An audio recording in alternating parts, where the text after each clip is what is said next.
Things they always bring up: housing, people living in downtown Phoenix, and a crucial part of bringing it a new life. So the city says if you look back pre-2014, less than 10,000 people lived downtown. They had what they thought was the lofty goal of 20,000 people living downtown by 2030. Well, you know what? We've already surpassed that. Wow. Today, there is more than 24,000 people, and we are on track to hit 30,000 by 2030. One massive project that's actually going to break ground later this summer. We'll have even more people living downtown, and it's going to change the face of the Phoenix skyline. Yeah, let's get to 12 News journalist Justin Pizarro, who has got all the updates on this project. We are going to be hearing a lot about when the construction especially starts. So Justin, it's called the Astra Phoenix, and it's going to be unlike anything we have. Yeah, you're going to hear about it, and you're definitely going to see it as you drive around downtown Phoenix. So the Astra is scheduled to break ground this year in the area of 2nd Avenue and Van Buren. So once it's done, it is going to be the tallest building in Arizona, surpassing the former Chase Tower that's held that title since it was built in the 1970s. So that's the area that we're talking about.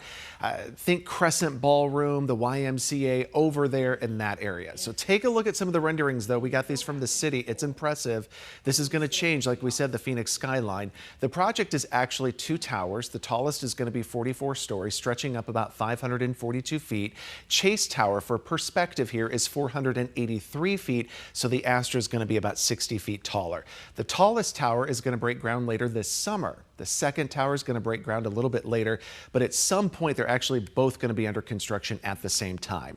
The Astra will have a retail space, office space, a hotel, and up to 700 multifamily units. And the city says that living space right there, that is one of the key factors in revitalizing downtown. You not only need people working downtown, you have to have people living here. It was kind of an epiphany to me on a day that I had a council member tell me, this was in 2014, that they didn't understand why their favorite restaurant spot kept changing hands. And it dawned on me that they weren't making the connection with the fact that we needed to have this density of people living, because you can't just have people that are here. You know, we've got 58,000 people that work in downtown every day, but at night, quite frankly, the sidewalks rolled up. Okay, so we talked about Chase Tower a few seconds ago. It's empty right now. So I did ask the city what is happening with that building, because if you've been up to it, it is fenced off. The windows are boarded up. You can actually see through it at night. There's nothing in it. The city has been meeting with the new owners, and they are finalizing some of those renderings. And they can't share them right now, but they said that it is going to look a lot different. They're going to modernize the building. The city says that they're helping the owners secure what they call a significant tenant to go in the building.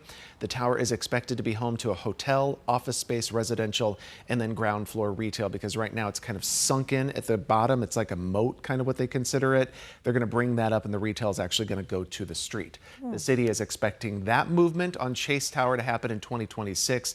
The tallest tower for the Astra should be done in 2028. Now, this is just fascinating to hear all of this in the works. Yeah, it is exciting to see how things are going to be changing. And so, Justin, before we let you go, I wanted to ask, we talk a lot about trying to get people living in the area here. What else is missing then from a downtown like Phoenix? A place to buy soft goods. That's what the city is saying. So think something that you would run into Target to buy. We don't have that downtown. Of course, we have Fry's grocery store. We have all of that. There's some clothing stores. But, you know, if you need to go in and buy sheets, a pillow or something like that, yeah, we don't have that downtown. So they're hoping to attract something like that to come downtown and, you know, just give us more options. Well, it makes you think for a second. Yeah, where would you, if you lived downtown, you would have to travel to one of the neighborhoods that we have here to go buy those things. We don't have a Target downtown. Yeah, that's true. Maybe, okay. Hopefully, Target. fingers crossed. All right.